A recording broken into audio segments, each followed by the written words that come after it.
Good morning, ladies and gentlemen. You are all accustomed to, in your everyday life, what you see on the screen behind me. On your left, you see a boy throwing a ball onto a wall and it bounces back. And you know in your everyday experience that the picture to the right just doesn't happen, not in the world of classical physics. The ball never ever goes through a forbidden region. In the microcosmos, that of atoms and electrons, this is everyday life experience, and there's no problem with this at all. Alpha decay from the atomic nucleus is one such example. In the early 1980s, late 70s, researchers started to think about if it is possible to also see the quantum mechanical tunneling that is so well known from the microcosmos, if that was also possible in the macrocosmos for macroscopic objects. And it was identified that the most suitable object to investigate such an effect in was that of electrons in a conductor forming a superconducting state. So in the top graph, you see electrons in a normal state in a normal conductor, copper wire, as an example. In the middle panel, you see the superconducting state where electrons pair up and they're holding hands. Those little spherical objects have now paired up into what is known as a Cooper pair. And at very low temperatures, they form a superconducting ground state, the Bose-Einstein condensate, that has no distinguishability between Cooper pairs. They are all in one big macroscopic object. So this was then investigated to investigate and see if the laws and the discoveries and the phenomena of quantum physics and quantum mechanics could also be seen in macroscopic objects. And a macroscopic object of this kind can be trapped into a potential well, and that's the figure you see on the right. You have the energy of the well on the y-axis, and you have the position on the x-axis. You can imagine this would be you hiking around in the Swedish mountains, and you're in a valley, and you want to come out of this valley, and you cannot tunnel through it. You have to hike above the peak. But in the world of superconducting macroscopic phenomena, this was not quite the case, and the tunneling phenomenon was discovered and described by this year's laureates. And the smoking gun experiment that proved this, that proved the tunneling phenomenon, that is what you see on the left-hand side here. You see the escape rate of this object on the y-axis, and you see its position. That would be your position if you're hiking around in the Swedish mountains on the x-axis. And if the classical world would prevail and describe the rate with which this object would climb out of this well, it would follow the straight line that you see on the left plot. But at low enough temperatures, quantum effects start to play a role, and the curves deviate from the straight line, and this is the smoking gun experiment that demonstrated quantum phenomena of a macroscopic object. You will hear more about this in a second. But first, let me read to you the motivation to this year's Nobel laureates. To John Clarke, University of California, USA, Berkeley. Michel Devoret, Yale University, University of California, USA, and Google Quantum AI. And John Martinis, University of California, and QuoLab, USA. For the discovery of macroscopic quantum mechanical tunneling and energy quantization in an electrical circuit. So please join me now in welcoming the first speaker of our trio of speakers to the stage to give his presentation.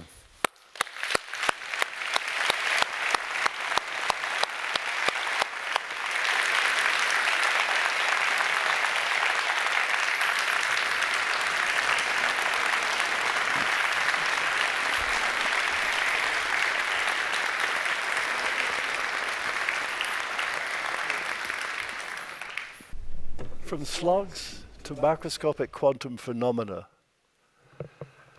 I would like to talk about this subject in two separate episodes. The first is my work at the Cambridge University, where this was really the ultimate route why I ended up at UC Berkeley. So I will begin with an overview of the work I did many, many years ago at Berkeley. And I'm sorry, I will begin with talking about my work at Cambridge University, and then I will move on to talk about my research at UC Berkeley, which talks about three topics: macroscopic variable, energy level quantization, and macroscopic quantum tunneling. So let me start out by talking about my research at Cambridge.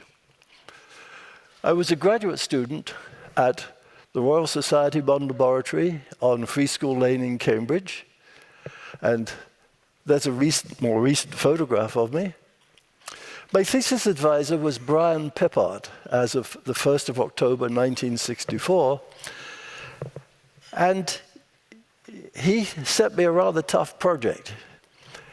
He wanted me to be able to measure voltages as small as 10 to the minus 12 or 10 to the minus 13 volts at a time when the state of the art was 10 to the minus 9 volts.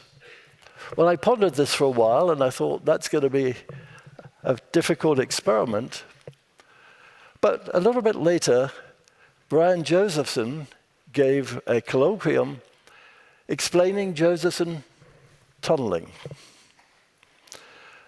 And this really changed my world, and to be honest, the world of many other people.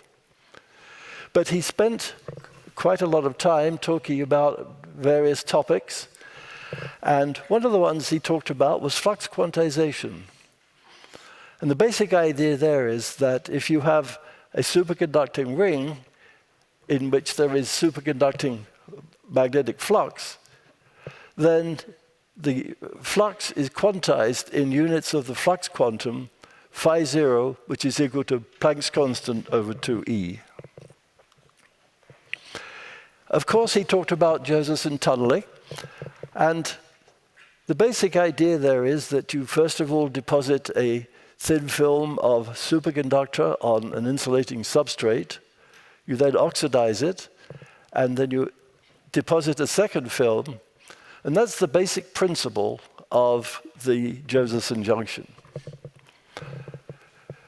But he went into this in considerably more detail. And on the top left-hand side here, we see an insulating barrier, which is, an insulating barrier which separates two superconductors, and the Cooper pairs, which are what makes superconductors superconducting, are able to tunnel through this barrier. And on the right-hand side, you see the plot from the very first observation experimentally of Josephson tunneling by Anderson Rowell at Bell Labs. And what you see on the vertical axis is the current versus the voltage on the horizontal axis. And at very low currents, no voltage appears, but as you increase the current sufficiently, then you get a transition to the voltage state. And this depends actually on the magnetic field that one is applying. Well, Brian Josephson worked out the two very short equations that explain all this, and they're written here. The first is the current I through the junction, and that's equal to I0 sine delta, where I0 is the maximum supercurrent, or the critical current, and delta is the phase difference across the barrier. In the voltage state, the delta by dt can be written as 2 pi times the voltage divided by the flux quantum. And he did this remarkably in his very first year as a graduate student at Cambridge, and he won the Nobel Prize in 1993.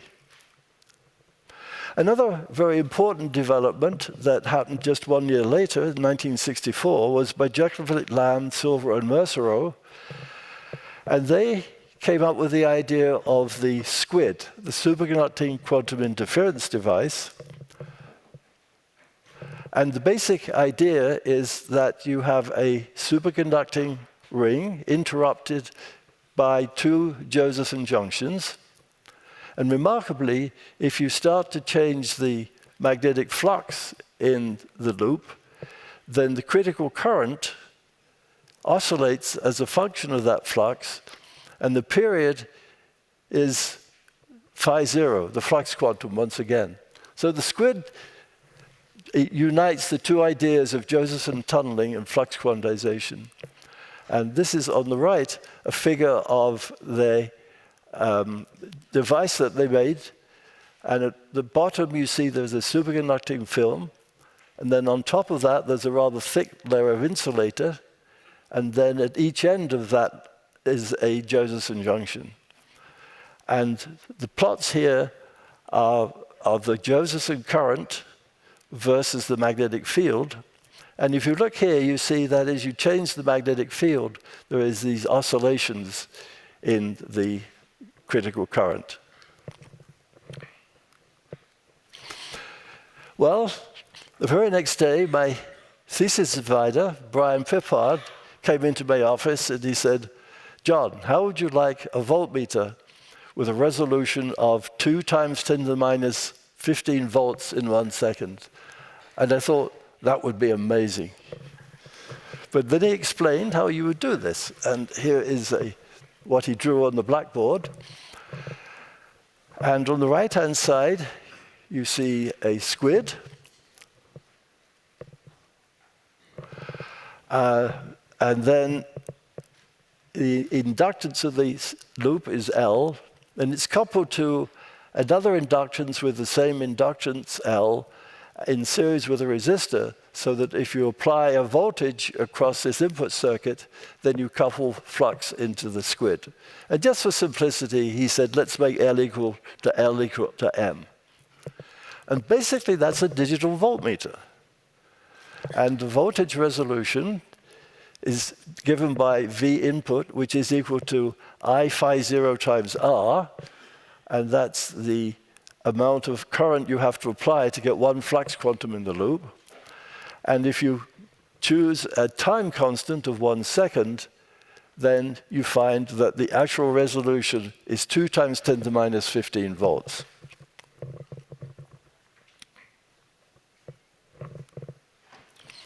And that was quite remarkable at the time. It would represent a 6 order of magnitude improvement in the state of the art.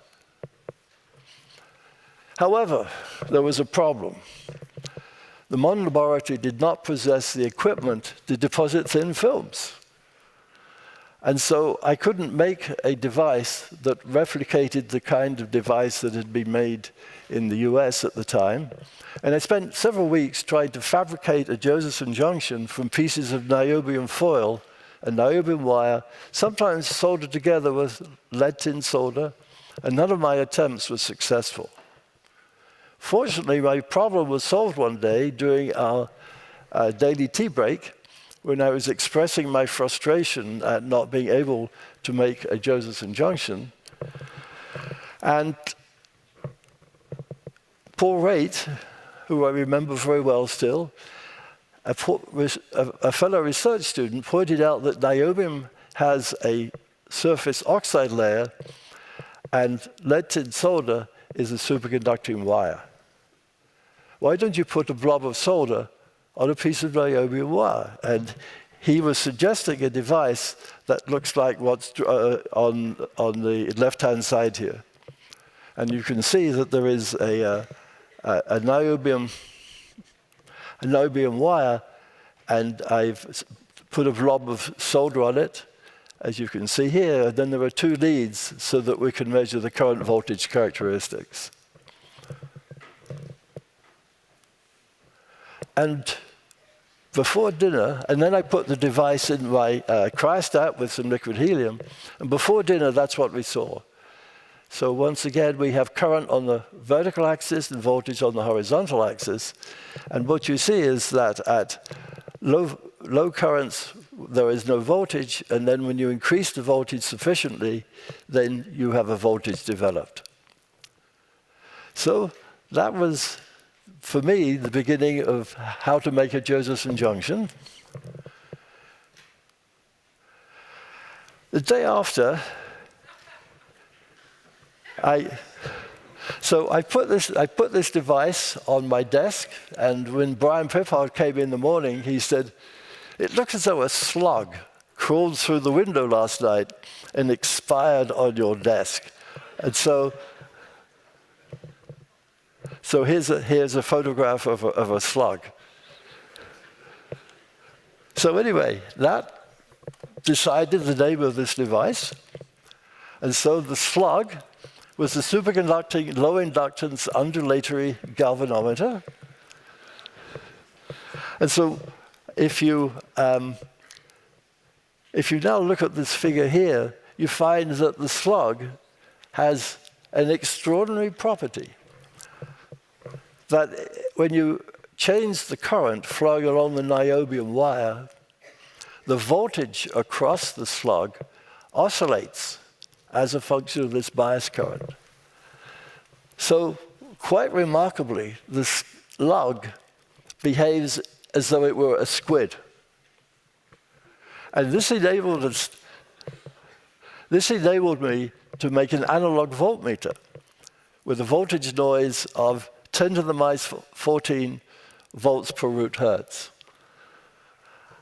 And so this was still in my first few months of being a graduate student. So I spent a great deal of time after that trying to improve the slug, but also doing a variety of experiments that could only be done if you had a sensitivity of this kind. Well, after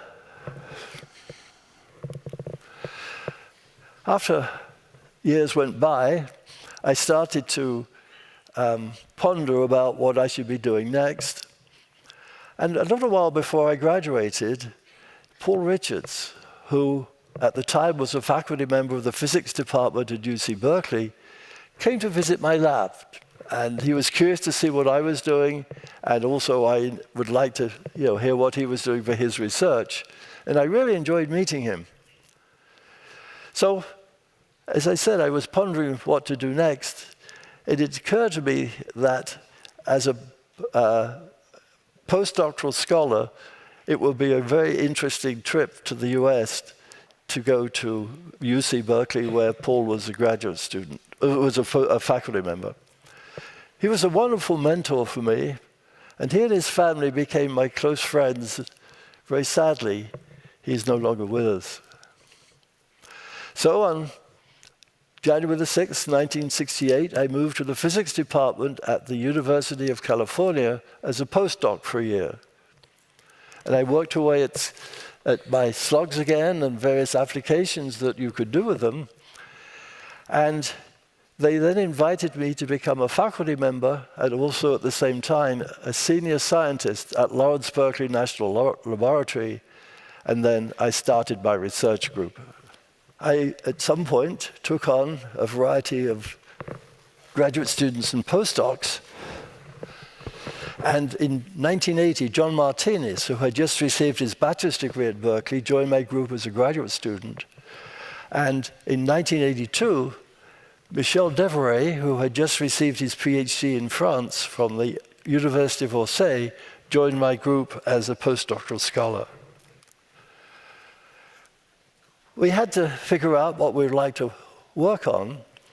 And at the time, there was a very interesting paper and discussion by Tony Leggett, Do Macroscopic Variables Obey Quantum Mechanics? We decided to investigate his intriguing question using a current-biased Josephson junction. And the macroscopic variable is the phase difference delta between the superconducting order parameters on either side of the barrier. So we realized that we had to cool our device to very low temperatures, and so we built a dilution refrigerator and the bottom end is shown here. And this enabled us to get down to temperatures of, say, 18 millikelvin. We also invested a great deal of time to minimize the level of electrical and magnetic noise in the device. And the superconducting device is at the bottom here.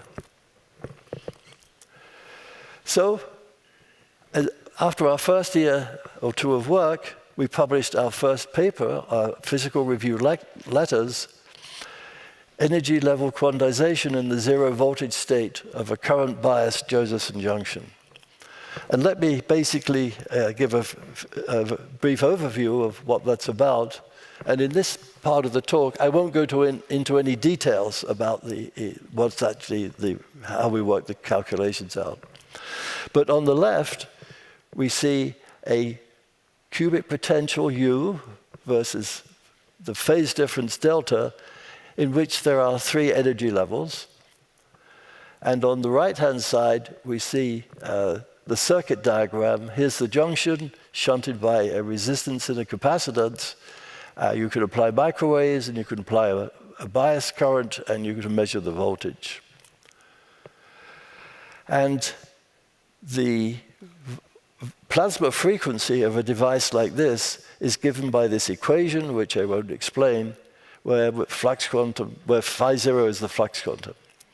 And we can control the energy levels by adjusting the bias current I.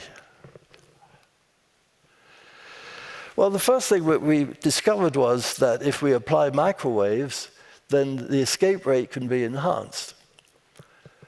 And the escape rate gamma out of the well in the presence of microwaves of power P is resonantly enhanced over that in the absence of microwaves when the microwave frequency corresponds to the spacing between 2 energy levels.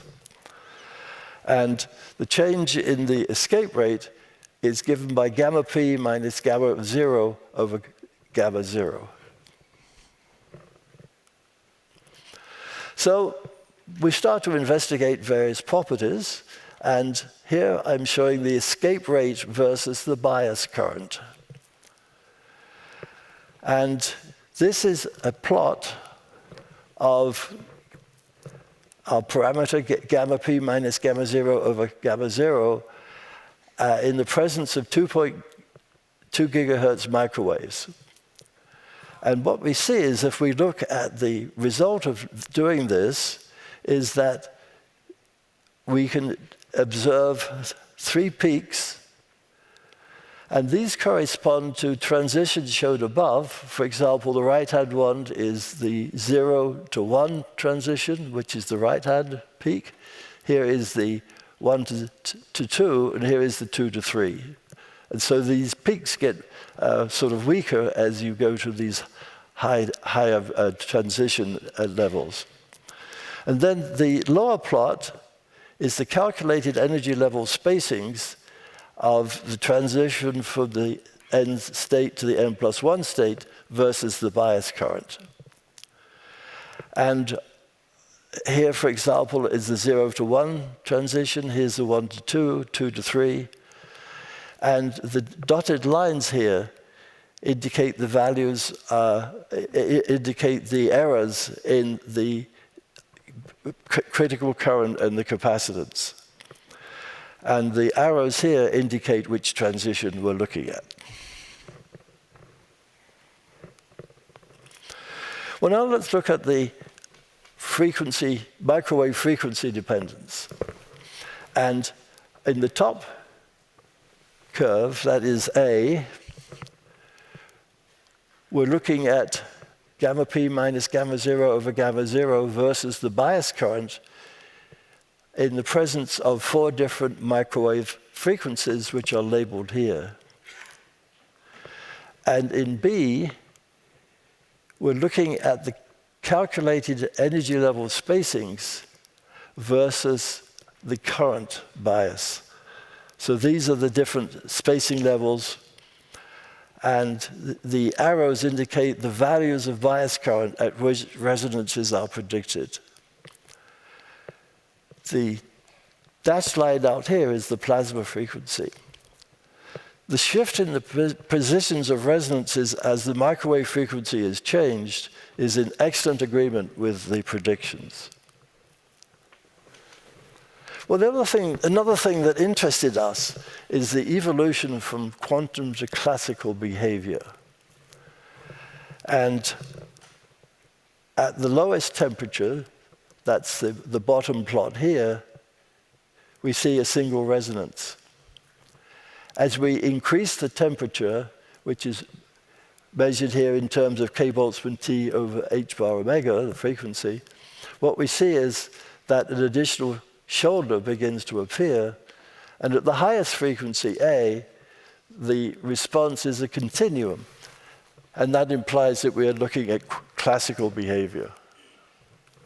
So to summarize this first paper, we observed microwave-induced resonances, resonant enhancement of the rate at which current-biased Josephson tunnel junctions escape from the zero voltage state. The positions of these resonances are in excellent agreement with the predictions of a model in which the energy levels are quantized with no fitting parameters.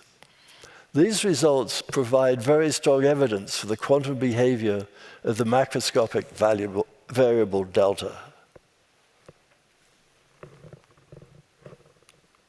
Well, now let's move on to our second paper, which was published just 3 weeks later. Measurements of macroscopic quantum tunneling out of the zero voltage state of a current-biased Josephson junction.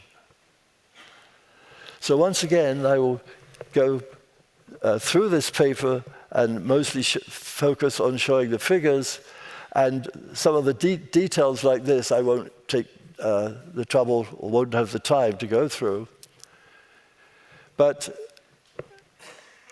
just to summarize a couple of things, in the thermal regime, meaning k Boltzmann T much greater than h bar omega plasma, the particle escapes from the well via what's called thermal activation. So it's a thermal process, and the equations are written here.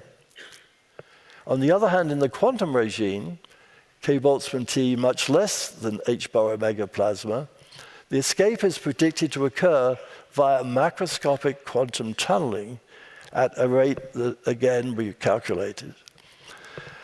And the only number I'll mention here is that the crossover temperature at which the energy rate changes from thermal temperature-dependent to quantum temperature-independent is predicted to be h bar omega plasma over 2 pi k Boltzmann in the limit q much greater than 1. And Q is the damping factor, omega plasma times RC.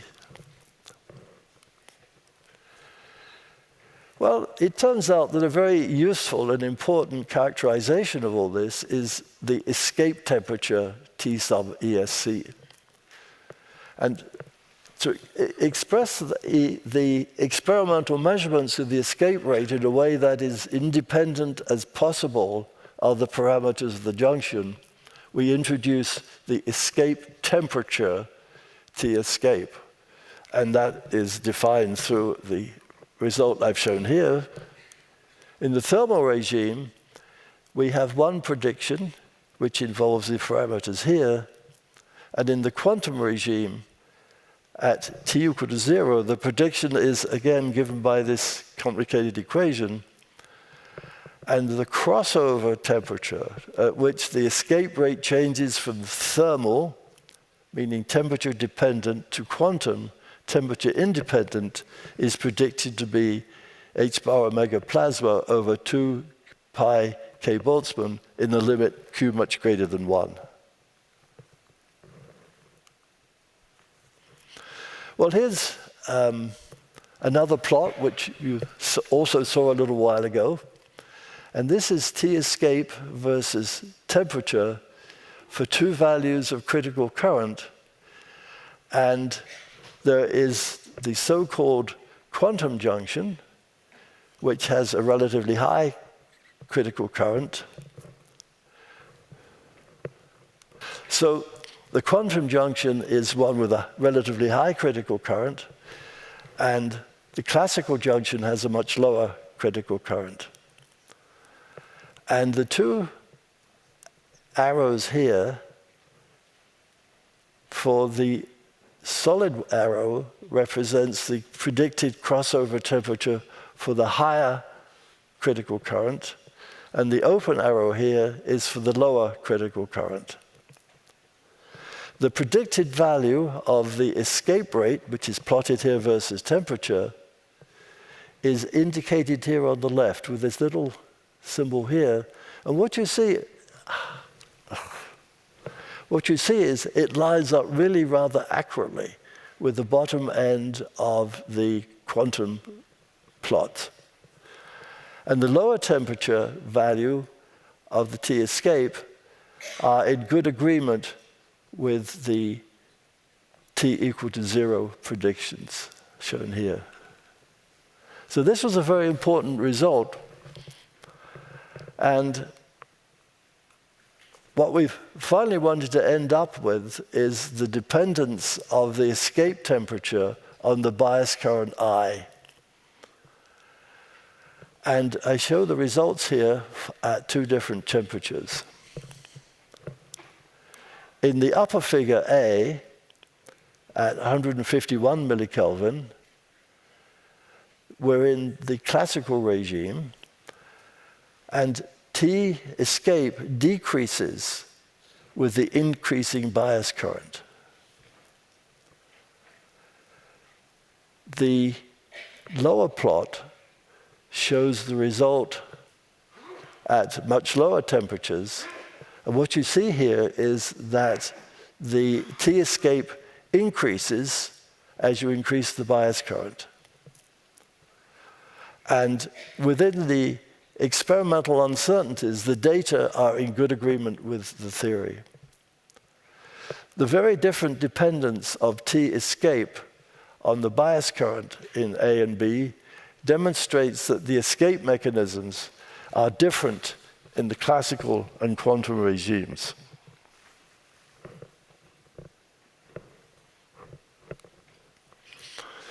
So, in summary, we measured the escape rate of a current-biased Josephson junction from the zero-voltage state for two values of critical current. For the lower critical current, T escape followed the classical prediction to within experimental error. For the higher critical current, T escape was equal to T at higher temperatures that began to flatten off at temperatures below 50 millikelvin, becoming temperature independent 25 millikelvin. Within the experimental uncertainties, the low temperature value of T escape was in excellent agreement with the zero temperature theoretical prediction for macroscopic quantum tunneling, with all relevant parameters measured in situ in the classical limit. The combined results, the combination of the result from these two publications provided very strong evidence for the existence of energy quantization and macroscopic tunneling in an electrical circuit.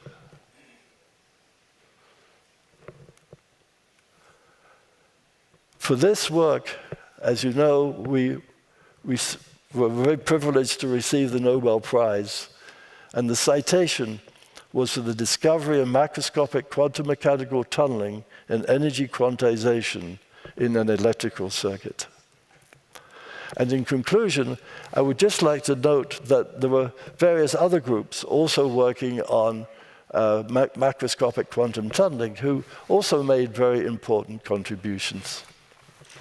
So thank you very much for listening.